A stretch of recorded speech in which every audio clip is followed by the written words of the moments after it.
Yeah, this was a game that I was really, really pleased with our defense. I thought it was by far one of our most complete games for 40 minutes defensively, and the ability to be able to force them into a season-high 20 turnovers. We really were able to dictate on that end and follow through with the game plan. I thought, obviously early Blair was just sensational. I thought we did a tremendous job as a team finding her. She was a huge spark to kind of get things going for us, and I thought, we just really played a pretty complete game minus our own turnovers, but I thought we, did a lot of great things in this game tonight. Questions? Yeah, Brandon, was there kind of a discussion of trying to start fast in this one and kind of, get separation as soon as you could? Yeah, that was something that we had seen on film with some of the teams that they played, that when you were able to kind of jump on them early to be able to extend that. And, we knew they just came off of a tough loss at Mercer, so they're kind of trying to find their way a little bit. So, I thought, by far for this team following through and executing the game plan, I thought just did a tremendous job. You said complete defensive performance. What kind of things did you notice that stood out that helped you with them today? Well, we had a heavy emphasis on running them off the three-point line, and I thought we did that for the first three quarters.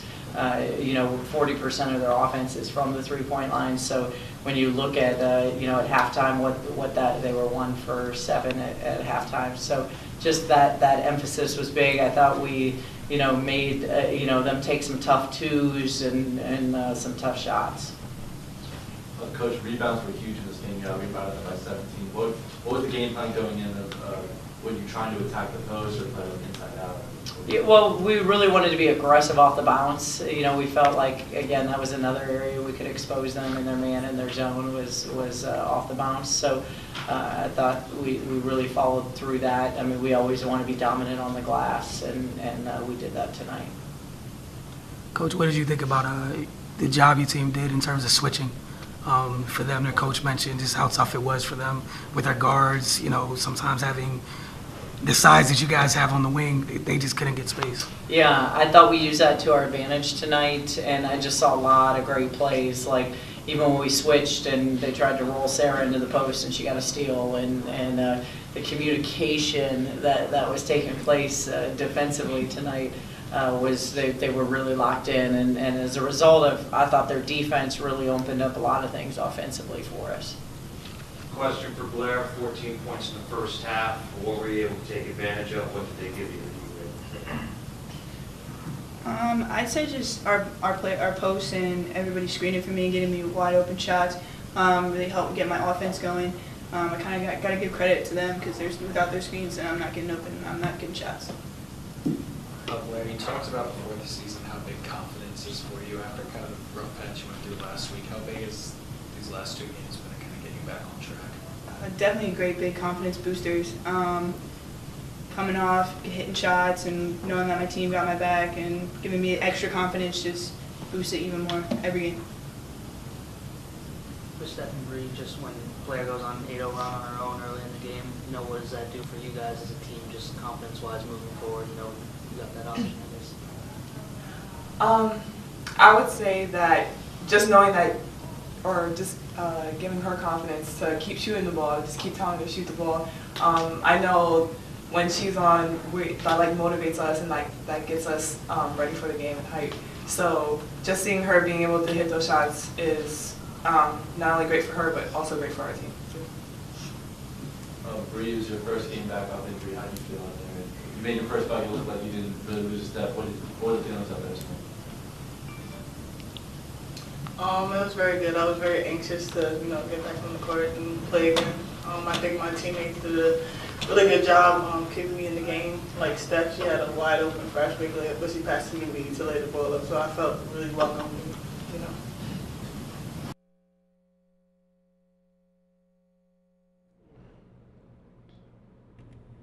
What's going on, everybody? It's another wonderful Tuesday. Happy to be here.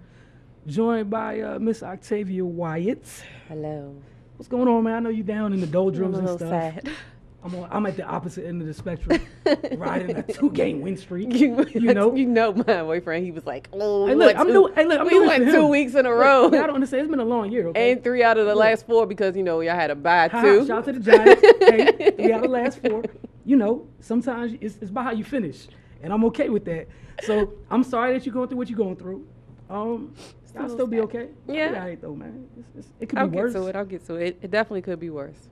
So we'll give you a few minutes now to kind of just get over the initial thing. So when you get to your segment later, you can fly through it. Yeah, I mean, All right. it's very hard, you know. But the thing about it is, I've been uneasy all season. Like I've said that, I never get too comfortable with it because You have said that all year. I will give you that. it's just you never You've been waiting know. for something. You have, to your credit, she's literally been waiting for something else bad to happen all year long. She's been I've like, said it. I was something like, gonna happen. Something gonna happen. I just Something's felt gonna happen." I hate it had to be this though, but like we were talking about off air, I am glad that if something like this did happen, it didn't happen like at the very, very end of the season. I'm glad we got at least the next 3 games to get, Nick in a somewhat of a flow and to feel comfortable with the starters and everything. And hopefully if we're able to hold on to the number 1 spot in the NFC, I think they say we just need to win 1 more game to be able to solidify it. At least we'll get that extra bye, so that gives him another, week to kind of. You guys will be fine. I hope so. We got Cardell calling in from Good Counsel. What's going on, Cardell? Much. She talking that Eagle nonsense. Why I gotta be nonsense though? I'm sad we today. We were trying to be nice to her and let her just get over the initial feelings of her MVP going down in flames. Let me be sad. So I was trying to give her a couple minutes before you called in just to get that out the way. So when she gets to her segment, there'll be like next to no emotion to it. There's still gonna be some emotion. All right, well I tried. I did my best. But you calling in? Let everybody know where you calling in from, man. Once again, Cardell's on the road in the gym, surprised to no one. So what's going on? Not much, man. I'm at Good Counsel. They hosting the St. John's. You know what I'm saying? High school season jumping off. I wanted to see St. John's. They got they're contenders in the WCAC. So, I kind of want to get an early look at them. I think they're playing in Slam Dunk to the beach later on this month. So I wanted to get an early look just to, just kind of get a feel. I know they impressed this weekend, at the Masters tournament, and they clicking on all cylinders right now. They're actually leading it at the half, 31-7. Yeah. Hold on, say that again. Wait. Hey, rewind that back because I feel like you skipped over something. Say that again. Nah. Yeah, they're leading 31-7 at the half. St. John's is. Second half just started, but it's one of those games. They led by, the senior point guard Trey Wood, who's signed to UMass. Okay. And it's a balanced attack. No one has really gotten off offensively. They're doing it as a team, as a unit. But one thing I like about what they're doing, they locked in defensively. That's why Good Counsel only scored 7 points. They give them different looks. They zone 1 minute, and then the next thing they man-to-man half court, then they press in the next. And it's led by Trey Wood. He's setting a tone. Good Counsel's led, by, a decent point guard themselves. He's struggling a little bit because of Trey Wood's defense, and normally he could get off. His name is Cam Carter. He normally kind of keeps them within striking distance, but Trey Wood not having it tonight, and that's setting the tone. So not only they shut them down, they were out getting out running, scoring easy, and it's a balanced attack. Like I said, no one's really going off. And the thing I like about St. John's, they got a couple seniors. Njoku, also a big man. He signed the Navy, but they got a lot of young talent, like freshmen and sophomores, where with the experience they're going to get being led by the same group, because they expected to do a lot of damage in the WCAC. When they grow up, it's going to be problems. Like, man, I'm talking about forwards, versatile guards, versatile forwards. They got small guards that's quick, that's following the lead of Trey Wood, that's going to fit right in once he leaves. They got something going right there, and that's what I wanted to see. So they're going to have a lot to say with who comes out of the WCAC. All right, man. We haven't done the rankings yet. Week 2, we're going to do this in a little bit this evening. So before you leave, is there anything you just want to share? Nah, I say about, hey, all that research I do, hey, you get an attitude all you want. They know where to find us. It's easy to find. So I did, it's thorough, For people that may not know, we're not just winging it. We do our rankings based off of winning and also strength of schedule, who you beat. You know what I mean? And like, it could be a public school, I think Octavia talked about it a couple of shows ago.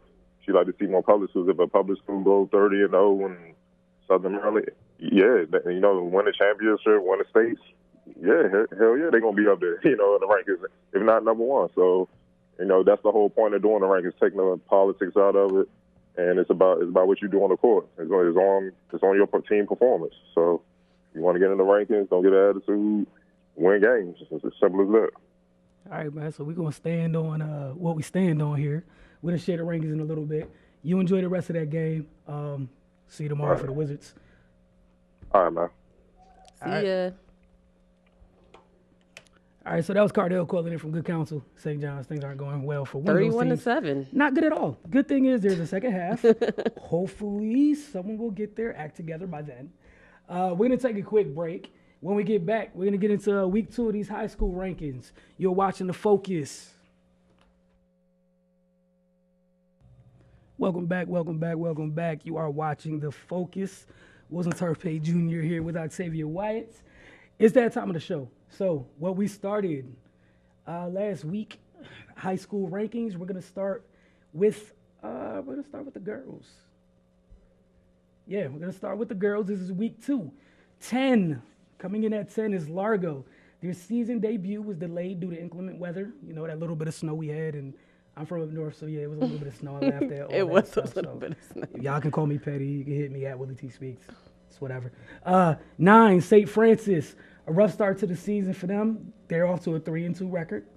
8, Georgetown Visitation. They're 3-1 following a win over Elizabeth Seton, 66-56. We got Ronald Park. 6-1 Country Reds is led by All-Metro forward Mayor McLean. McDonough is at 6. They got a 3-1 start, and that's really helped them move up the rankings. You want to go back to last week, McDonough, they were actually at 6 last week. So, you know, they were able to hold the spot. 5, Paul VI. Ashley Owusu is leading the charge for the 3-1 Panthers. This is to no one's surprise.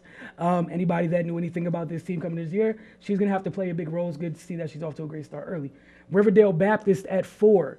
The Crusaders are off to a 5-1 start. At 3, we got Rock Creek Christian, 7-2 on the season after a very close loss to Miami Country Day. At 2, we have Bishop McNamara, 2-0 with a big early season win over last week's number 1 team, St. Francis. So just to let y'all know how things go, if y'all were listening a little bit, just to wind it back, St. Francis, which was 1 last week, is 9 this week. As Cardell said, winning or failing to do so doesn't matter. At 1, we got St. John's this week. They made the jump from 2-1. Ultra-talented freshman guard Azzy Fudd and junior center Malu Chitenge Matumbo has the cadets clicking on all cylinders with a 3-0 start. On to the boys' rankings. Georgetown Prep is at 10. We had a big game from Jared Bynum, 29 points, 7 assists, 3 steals. Best stat for any type of guard is 0 turnovers. He led Georgetown Prep to a 79-77 win over Westtown featuring Duke commit Cameron Reddish. Dookie fans, I know y'all already know who that kid is, and yeah, you guys do a great job of that. We got Wilson at 9. They went 1-2 in the Gonzaga Classic over the weekend, but they're 4-2 overall on the year. John Carroll is at 8. Montez Mathis continues his early season dominance while quickly works to get back into the flow. That is a stellar backcourt. We got St. Francis at 7. Stud sophomore point guard Ace Baldwin has led St. Francis to a 7-1 start. That's 4-0 in the Baltimore Catholic League to start the season. That's crazy. League games already being played in Baltimore. I'm not a big high school person, so, I'm just taking this all in. We got Loudoun Valley at 6. Jordan Miller, committed to George Mason, led the Vikings with 28 points in the season opening road win over Briarwood, 76-48. That's a good win. Paul VI at 4. I'm sorry, before I miss one. Baltimore Poly at 5. I can't count. They had a blowout win to open the season. They're hosting defending 4A state champs Perry Hall Wednesday at 5:30. Huge matchup tomorrow night at 5:30. Now we can go to 4. Paul VI. They fell at the buzzer to Oak Ridge 73-70, despite 23 points from freshman Trevor Keels. 3, Gonzaga. They won The Gonzaga Classic's not bad. You host a tournament. Might as well win. Miles Dredd, name MVP. Perry Hall at 2, the defending Maryland 4A state champs, opened this season against Baltimore Poly in a heavyweight high school matchup on Wednesday. So that's 2 huge games tomorrow evening. At 1 in the boys poll for week 2, DeMatha, dominant play from sophomores Hunter Dickinson and Earl Timberlake, led DeMatha to a 2-0 start with wins over Oak Ridge out of Florida and Archbishop Wood out of Pennsylvania. So that is updated rankings for week 2. And just a minor disclaimer, we had some teams that do play tonight, so obviously not factored into this week's rankings. But keep up with us. We'll be sharing the list on social a little bit later. Thank you to all of you who look forward to this part of the show. I look forward to next week because I like chaos. So Me too. I like watching teams fall, rise. It's a part of life. It makes you appreciate those who are able to hold on to their spot that much more. Mm-hmm. That being said, we're taking a quick break. When we get back, we got Octavia with her NFC East report. You guys are watching The Focus. Well, it was, I think in my mind, a great opportunity for us to come and play Maryland here. Short distance away from campus, get a chance to play against one of the best teams in the country. It's one of the reasons we put it on the schedule. Is because Maryland can test us in ways that other guys can't. And although we took us a little while to get going, I'm happy with the fight that our kids showed. I thought we made a few improvements today in certain areas of the game. And right now with the inexperience and we're a little shorthanded without our leading scorer, I feel like it's just an opportunity to play 40 minutes against a great team and try and get better. And Jen, what was Maryland doing defensively in the first half? You Yeah. think that kind of really maybe frustrated you guys a little bit? Yeah, they just have good size and athleticism, Yeah. so for them to be able to switch, at every position and still handle, when our post players get on a guard, they seem to, be able to handle that and help each other well. And we were a little unorganized with our press break, so they were able to get a few steals early. And again, I thought we adjusted well. In the second half, we handled their press a lot better. But yeah, they just come at you and they don't stop. It's just relentless. It's not necessarily that they're trapping all the time, but they're just always there. So if you get tired and you get careless with the ball, or if you have the wrong guy catch it, we have a freshman, catching it in the wrong spot. They take advantage of that, and then we just, our turnovers resulted in us not being able to get back in transition defense. So, we've talked a lot about how our offense dictates our ability to get our defense set or get set up in a press. And we just weren't able to do that with how much we turned it over in the first half. When you game plan for Maryland, is your one play you look at to try to stop and say, Kyle, you might take away Stephen, because they have so many weapons. They do, and again, it's a matter of us getting better as a team defensively, not so much focusing on one matchup. So with only one day to prepare, because we played Wednesday night and then had to travel home Thursday, we didn't really get a chance to practice. But our focus and shoot around today was, we got to make sure we get out to the shooters, which we didn't do with 22 early in the game. And then we got to make sure we're ready to help off of everybody else. And not because they can't score, but because they're looking to drive. And so, making sure that our rotations were there. Again, it wasn't there all the time, but there was definitely better rotations than I've been seeing in a while. And then trying to make sure that when we switch defensively, we got guys committed to their defensive stance. They're just big and they're athletic. We had a hard time rebounding the ball. We got to do a better job of getting bodies on people and then just being tougher, through contact and making sure we can still go get it. And we won't see anybody with this kind of size in the A10 or even the rest of our non-conference schedule, but that's not really the point. We say that to our kids every year that, we're not preparing for, one team. We're preparing to try and be our best. And so we want to play the best, and we've put together, after today, our strength of schedule will probably be under 20. So we'll have one of the hardest non-conference, schedules in the country. And the best thing about it is that through it all, our kids have stayed together and stayed positive, and we haven't lost them yet. So we just got to find that rhythm, find that trust in each other, let our young guys get a little more experience, and let them play against teams where they can see this is one of the best. So if you want to be able to play at this level, you got to work really, really hard like they do. They outscored you 44-16 in the paint. Yeah. You said with the size Yeah. and being shorthanded down there, did you just feel slightly overmatched down low? Oh, definitely. We were definitely overmatched down low, and we knew we would. But again, it's sometimes a measure of toughness to just find a way. So it's a good opportunity for us to take that film and show our guys when, hey, this is when you were tough and you boxed out, and this is when you weren't. It's an opportunity for our guards to see how much they need to help us sometimes with those loose ball rebounds. But yeah, I mean, like Kelly Prangy's a 6'4" kid. She averages 7 or 8 rebounds a game. So that would have been nice to have her, but we're not, again, we're not preparing necessarily to beat Maryland in December.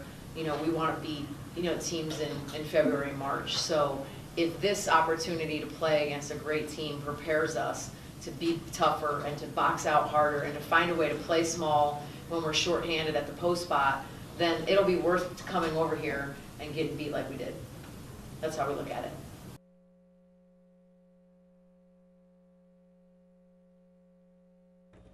Welcome back to The Focus. The floor is yours, Octavia. NFC East segment this week. I apologize for the joy in my voice. I cannot hide it. Has nothing to do with your player going down.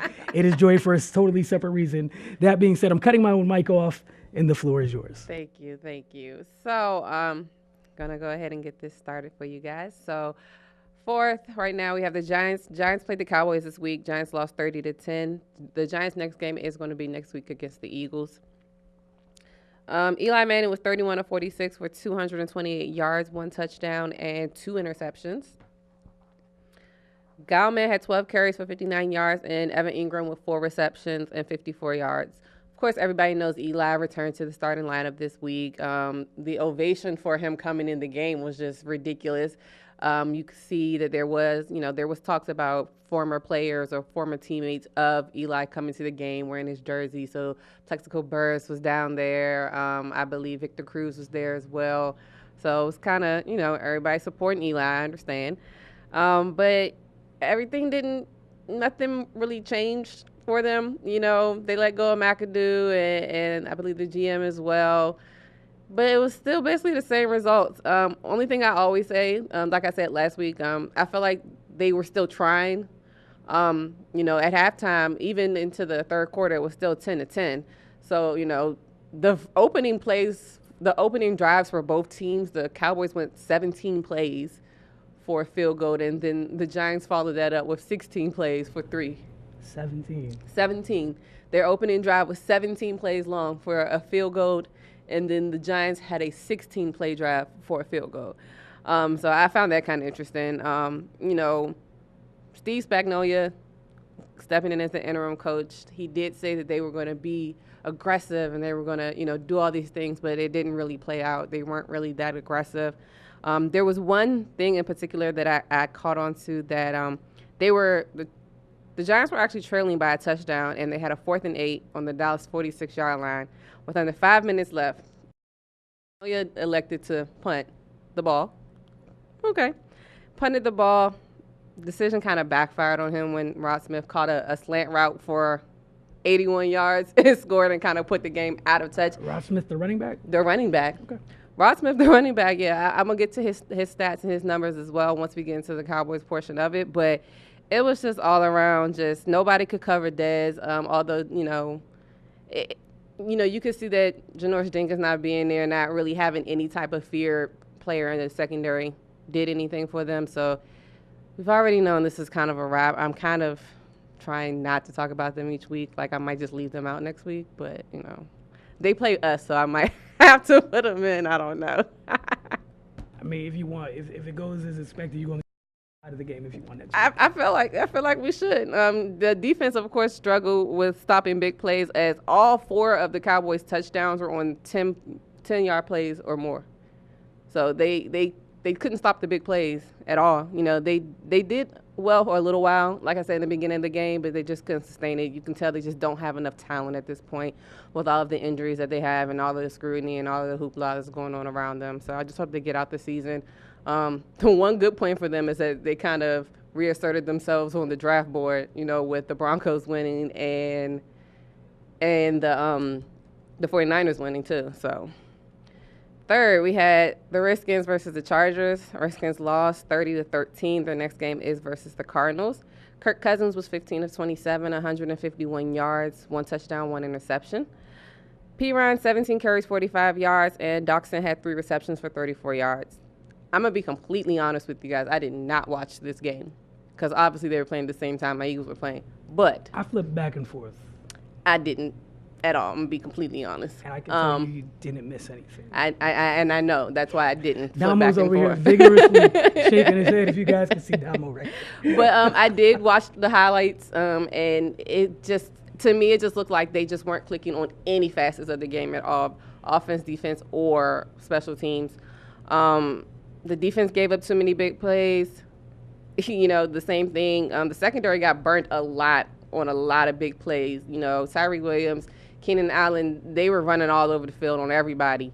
So that was, and Phillip Rivers was out there looking like, I don't know who. Like he's come up these last 4 games. Like they're on a 4-game winning streak, I believe, and they started 0-4. So it's like, okay, you can see that they have some fire behind them as well. Trent Williams and Morgan Moses, we know that those are the offensive linemen. They've been struggling with a lot of injuries this year, but they both did play, and they played through a lot of injuries, and they played decent for, being out there in obviously a lot of pain. Breland actually was not playing much this week.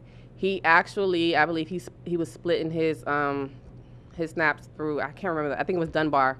But Breland actually came up with the interception for a 91-yard return for a touchdown, and this was the first defensive touchdown of the year for the Redskins. I didn't know that. And Bashaw got that? Mm-hmm. Okay. First one of the year. And Perine with another subpar game, in my opinion. 2 games ago, he had the over 100-yard rushing game, and since then, he just hasn't been able to get it together. So, obviously, when you can't get the running game established, it's hard to get the wide receivers and the passing game established. And, Kirk Cousins was okay. I feel like he wasn't horrible. I feel like he wasn't assertive. I feel like he can't, he just didn't show that spark that he needs to lead them to it, especially in a do-or-die game, because now that they lost that game, they've been officially eliminated from the playoff hunt. So, you would think that they all come out there with some type of fire to be like, we got to do something. Right. And to get blown out 30-13 just wasn't a good look for them. Second right now, we have the Cowboys, who, like I said, played the Giants. They won 30-10. Their next game is against the Raiders. Dak Prescott was 20 of 30 for 332 yards and 3 touchdowns. Alfred Morris had 19 carries for 62 yards. And Rod Smith had 5 receptions for 113 yards, 1 touchdown receiving, and 1 touchdown rushing. It's kind of scary because, the Cowboys were doing okay as the season started. They had those drop-off games where they got blown out by the Broncos and some other games. Then they lost Zeke. It kind of looked like what's going on. But these last couple of games, you can see them kind of starting to get back into their rhythm. Dak getting back into his rhythm as well. Like I said, 20 of 30, 332 yards and 3 touchdowns and no interceptions at all. So you can see he's getting back off to it. Obviously, like I said, it was they're both was at a slow start. Dez dropped 2 big first down catch and a potential touchdown catch as well. Followed up with Cole Beasley dropping the ball as well. So there were a lot of drops in the opening half of the game. So I think that's another reason why it was so close in the beginning. It was 10-10 throughout most of the game.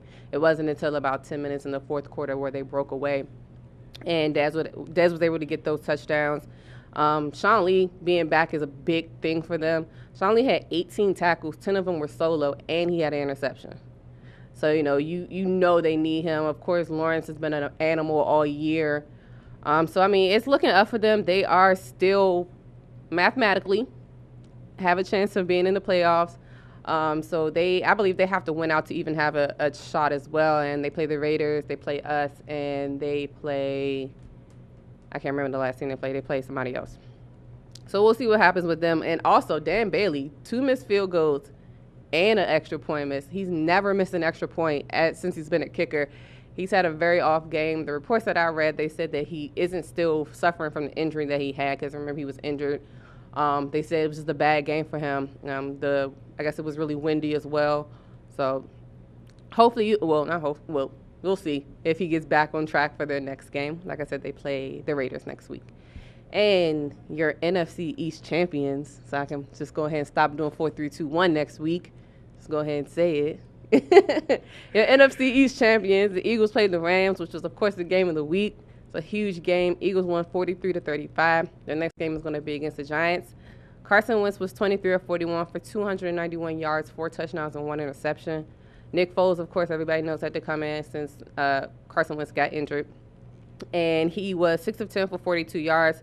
Ajayi had 15 carries for 78 yards.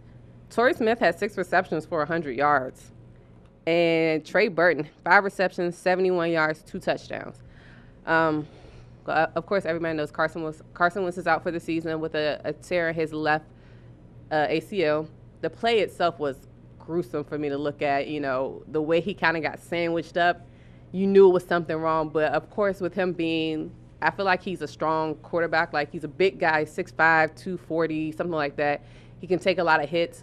For him to get up from that and continue to play, and for them to go for a 4th and goal and get it, and the catch Alshon Jeffrey made was amazing. He literally, like, the ball was probably 2 inches from the ground, and he had to, like, use his fingertips to catch it. It was an amazing catch. But also, Carson with that happening, on that play, he threw his 33rd touchdown of the season and actually broke a record for the franchise for the Eagles for the quarterback with the most passing touchdowns in a season. So to kind of go out on that, you know, it's a bittersweet both ways for him. Definitely wishing him the best. I am kind of really sad about that. I'm going to be completely honest. We can tell. It's okay. Zach Ertz didn't play as well. He still was feeling some of the after effects from having a concussion from last week. Everybody knows that our tight ends seem to be go-to for us this year, with Zach being the lead in receptions.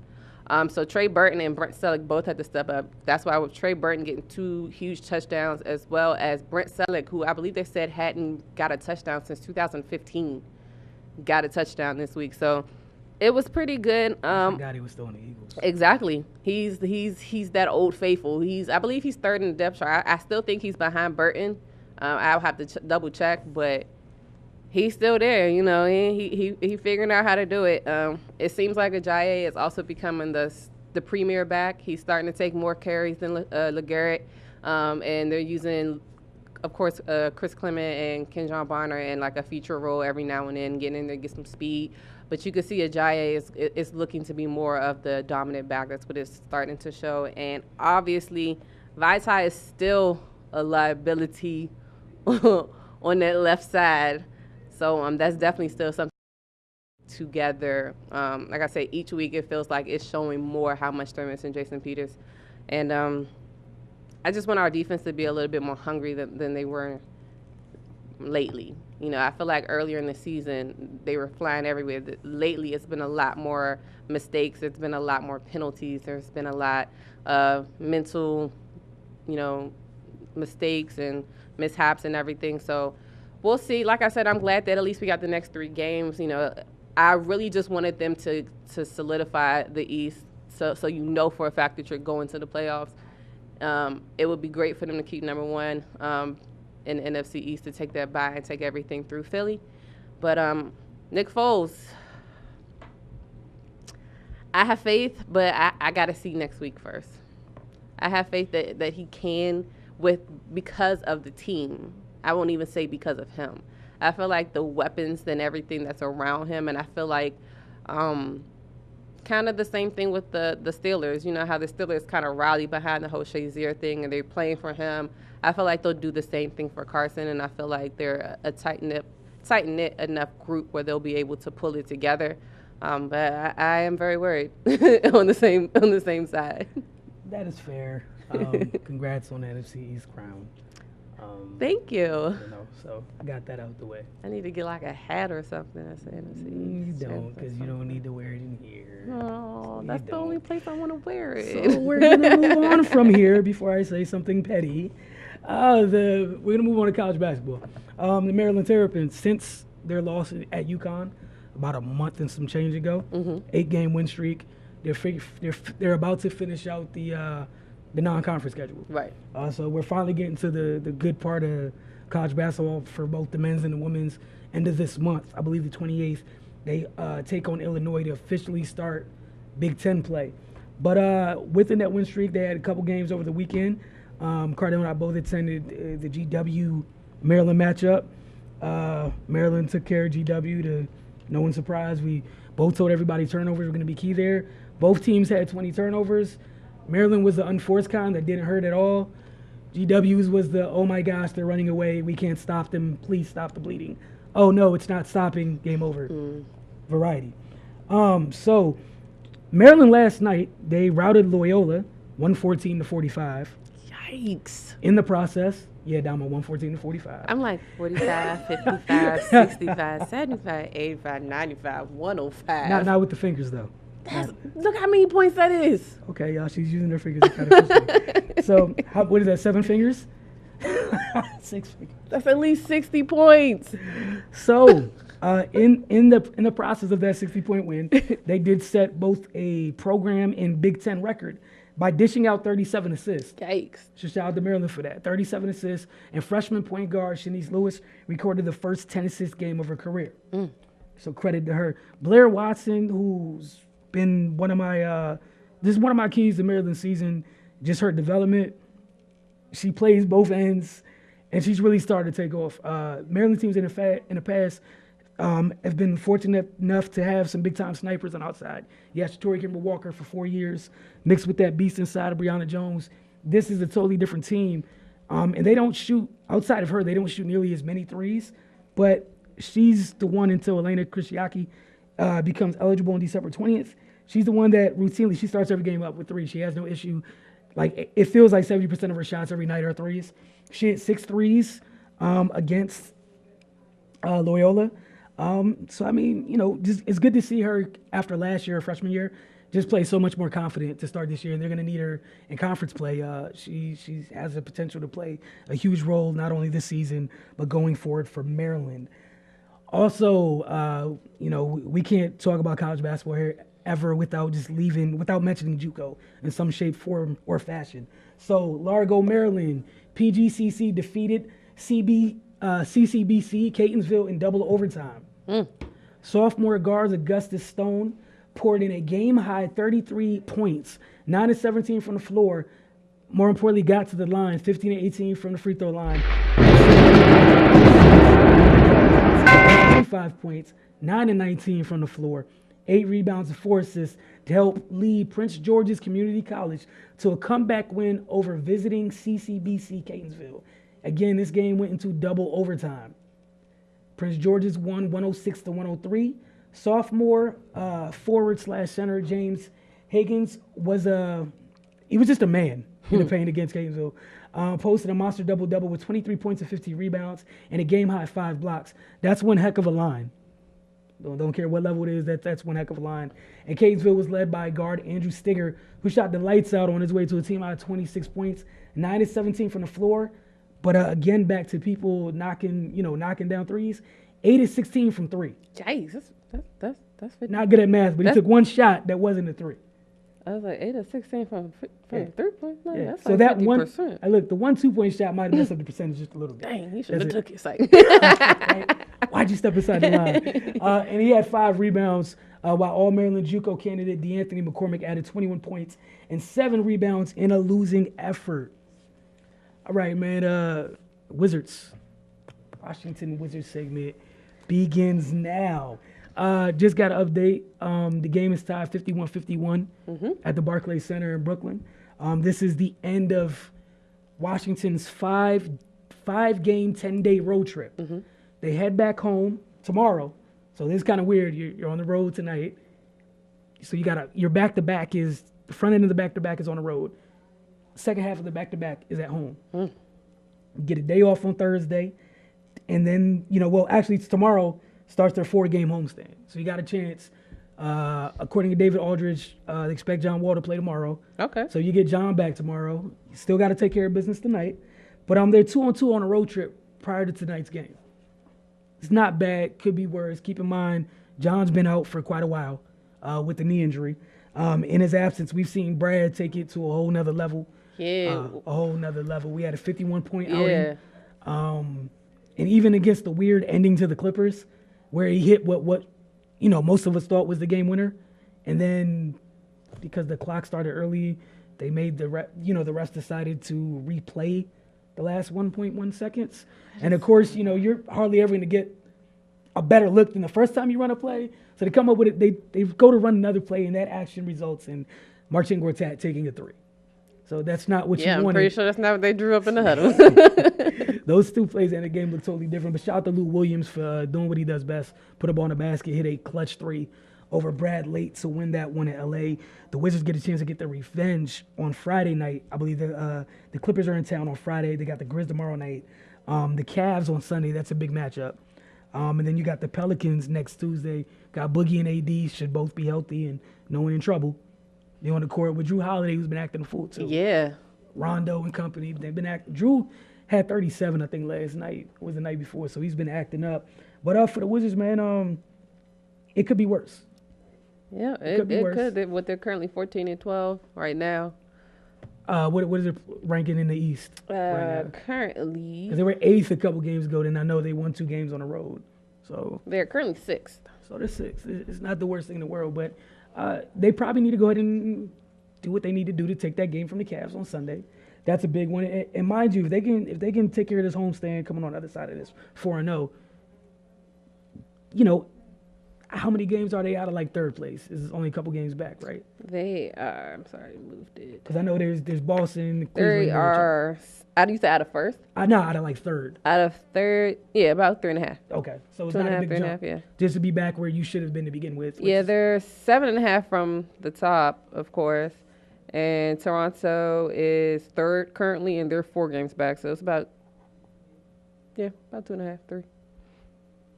So they definitely got their work cut out for them. Obviously, we're here so we don't get to watch the game. Hopefully, I get a chance to rewatch it later. But get over to finestmag.com and mymonosports.com to check out Cardell's preview from tonight. We talked about last week on the mailbag. We talked about Jahlil Okafor finally being freed and being a member of the Nets. So I want to hear your take on it since you weren't a part of the mailbag last week. So I know what you think about it. I think it was, from some of the reports that I heard, some people are calling him a bust at this point. I don't really agree with that. I just think that, with everything that was going on in Philly, he kind of got lost in the shuffle. I feel like they just were looking for, who was kind of going to work the best together and what core group would perform the best together. And it just so happens that he just doesn't fit into that at this point. I think it's great for him to get out of that situation, to get somewhere else where he can kind of jumpstart it. And especially with being a Net, they're looking for talent. They need everything that they can get. So especially with him going there, you expect him to be able to produce and help right away. So I think it was a great look for him, to get out, figure out a new stand, and see where what he can do there. All right, man. So we're almost to the part of the season that matters. We're once we get to that Christmas break, we're approaching. Obviously the Christmas Day games. You're gonna get big time efforts there, and then just a few weeks after that, it's go time officially. Just moving over to the West, we're going to talk about some of these. Want to take some time to talk about some of these teams that we didn't expect to be in certain places at this point. Obviously, there's a lot of time left. There's many things that can happen between now and then. I think you already know which team I'm gonna lead off with. Go ahead, because everybody talking about it. Okay, so Oklahoma. We want to know what's going on in OKC. I do not know, and I don't think they know either. I think we're past saying that they're trying to gel and they're trying to figure each other out. At this point, you guys are 3 all-stars. Y'all should have it figured out by now. It's crazy because you can see that they know how to play well together because they beat the good teams, when they blow out Golden State, and they come back and beat the Spurs, but then they turn around and they lose to the Grizzlies, or they turn around and they lose, to these other subpar teams. It's mind baffling. You're trying to figure out what is going on. Like, are they going to blame it on the coach? Are they going to blame it on, who? So I don't think they know what's going on. I don't know what's going on either. All right, so both of you guys in the room, anybody see Billy Donovan making it through the whole season, or it's not to that point yet? I don't think it's to that point yet, but I think that it can go there because I feel like in Oklahoma City, like they want results. like now, because you think about it, you know, We Melo finished Night. like third or fourth last year. Third in the West last year, I believe. I want to say third in the West. I don't think so. They weren't that high. I feel like they were lower than that because remember, the one of the arguments people were saying about Russ winning MVP was the fact that they weren't that great of a team. I'm not saying that you're not right. I don't remember. It's cool. Like I said, I'm pulling off the top of my head. I'm about to look and check now. I'm not 100% sure. I feel like they were lower though. Okay, they were sixth last year. Yeah, No, I was like, I didn't feel like they were like that high, but I knew they weren't like at the end. You're right. But because I knew of course they made it to the playoffs because Russ had an amazing year where he kind of drugged them there. But I feel like Oklahoma City has been on that fringe point since they've been in Oklahoma City. You know, I feel like ever since they left Seattle. So I feel like they're like, y'all got to get it together. And I feel like that he'll be the first to go. Like, I don't think that they'll blame the Stars at this point. I feel like he'll be the first to go if they get to that point. All right, so just looking at the rest real quick, just to let you guys know what's going on out there. There are only 2 teams that have an above 500 road record out west. Just want to let that out there real And quick. so is that Houston and Golden State? It's Houston and Golden State. Okay. Houston's 12-1 on the road. Golden State is 13-3. Dang, Houston is 12-1 on the road. 12-1 on the road. Yikes. They're 21-4 right now. Golden State's a half game behind them at 22-6. San Antonio is 19-8. And shout out to Kawhi playing tonight. He's making his season debut tonight. Oh, I'm gonna have to go home and watch that. Of course, but they're taking on the Mavericks, so not a bad game to kind of just come in and get the cobwebs out. But mind you, San Antonio's on a 4-game win streak without him. They are 19-8 without him. They are in third place in the West without him. Meanwhile, some other teams, you got all 3 of your stars. Yeah, and you're not even in the playoffs at this point. You're below the red line. Now, obviously, it's still 12 early. and 14. Hey, look, it is still early. But another thing I wanted to just tackle on the NBA thing before we move on. So last year we heard Russ virtually play with nobody. He dragged people along. Cool. You know, we had people last year talk about that. We talked about it. We shared our opinions on it.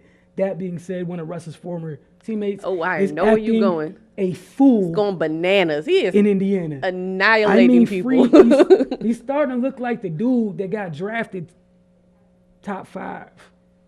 You know, a few years ago. Starting to come into his own, be the guy who everybody thought he could be. And it's awesome seeing it because people get so quick to label people bust and things like that. And the reason I wanted to bring up Vic right now is people are going crazy. Another thing guy Mike Sykes said, and this is true, there's not too many outside of maybe Vic. Obviously Vic, outside of him, a lot of pundits, us included, that were like, obviously we felt like he could have played a bigger role last year. But I'm hard-pressed to accept that anybody saw this happening for him in this trade. Fair. It's going to be hard for me to believe it. Like, I need all of the proof for me to believe this. I think we knew, we all thought it was a horrible trade. Like, okay, see, oh my goodness, oh, well, Indiana, how did you give him away for nothing? You're Indiana right now. You're 16-11. You're 5th in the East. You're on a 4-game win streak. OKC's 12-14. And obviously the West ain't the East and the East ain't the West. But the reason I brought up the West road record was for a reason. Sometimes I think is because of that. So East and the West have played this year. It hasn't been all West outside of like 2 teams murdering the East. It hasn't been sweet for the West, typical how it's been in the past. But shout out to Victor Oladipo on the job he's doing for the Indiana Pacers. Yeah, he had like what 43, 47, something like against that. Against the Cavs. And had a game winner in another game. He's been acting a fool. A plum fool. He's been acting a plum fool. They're 11-6 in the conference, 5-1 in the division, 10-4 at home. They got to get better on the road, but in their last 10 games, they're 7-3. Again, on a 4-game win streak. Nobody expected Indiana to matter this year. Yeah, at all. Like again, we tried to do our best here just to tell the truth. Nobody factored this in. Saw this trade. Nobody paid too much attention. Meanwhile, Indiana lost 1 leading man and got another.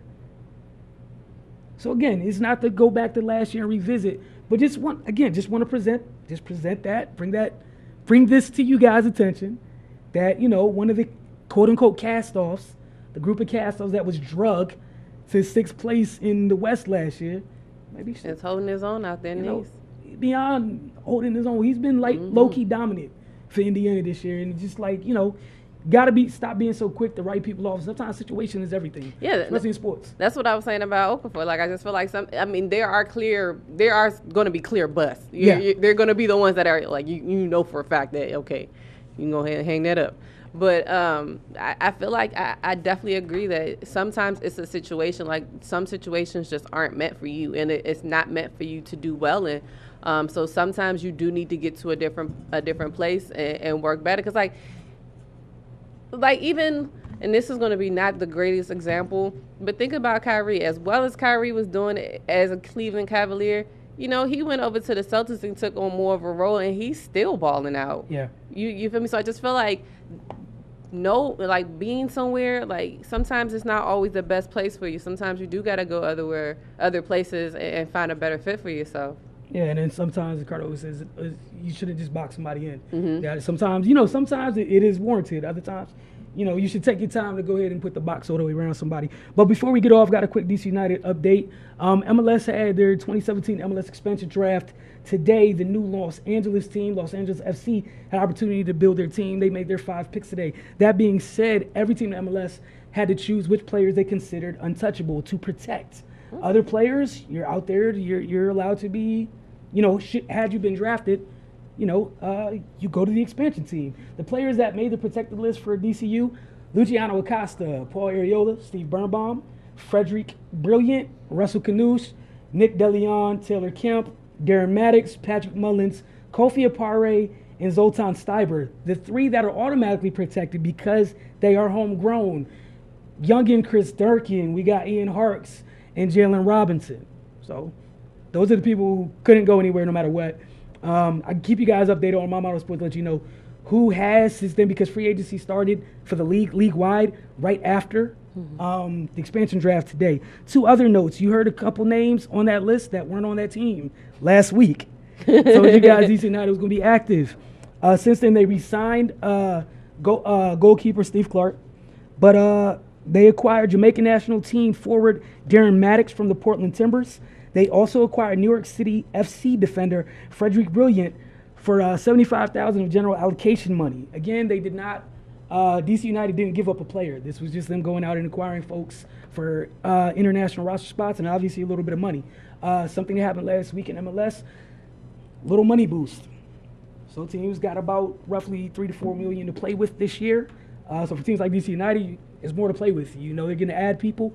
And it made an interesting offseason that much more interesting. Anxious to see who else they continue to add. We want to thank you guys for tuning in each and every week. We truly appreciate it. Don't forget, we got the mailbag every week as well. So we don't get a chance to interact with you guys here, but you can tweet us during the show. #TheFocusTVMB. See you guys later this week. And then see you guys. Well, actually, we won't be on next week. We'll be on the following week. We got Wizards duty next week. Thanks for tuning in. See you guys next week.